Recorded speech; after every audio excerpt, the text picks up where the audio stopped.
What caused discrepancies in Alexander's campaign distances?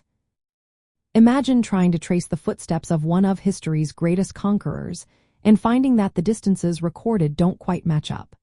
That's exactly what historians face when they look at Alexander the Great's campaigns. The differences in the distances he and his army traveled mainly come down to how measurements were taken, the routes they took, and the tough terrain they crossed. Ancient surveyors called bematists played a big role here. They measured distances by counting their steps, which was pretty accurate for the time. Some suggest they might have used simple mechanical devices like an odometer, but no clear proof exists. Still, their measurements were generally reliable, yet small differences can be seen in different sources. These tiny variations often come from the fact that routes changed over the centuries. Roads and trails naturally shifted, or armies rerouted to avoid dangers or find better paths.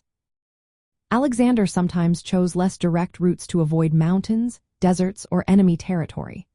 For example, in Thrace, he went through the Rhodope Mountains and across the Marika Plain to split enemy tribes, which affected the total distance. In India and Afghanistan, the army faced deserts and sudden floods, forcing them to take longer detours. As the campaign went on, the army grew bigger with local soldiers and camp followers, which slowed movement. Sometimes they had to take longer routes to secure supplies or avoid hazards. For instance, Alexander marched north of the Makron Desert to keep his supply lines safe for his ships. Another factor is how ancient historians recorded distances. Writers like Arrian, Pliny, and Strabo based their accounts on reports from soldiers and local guides.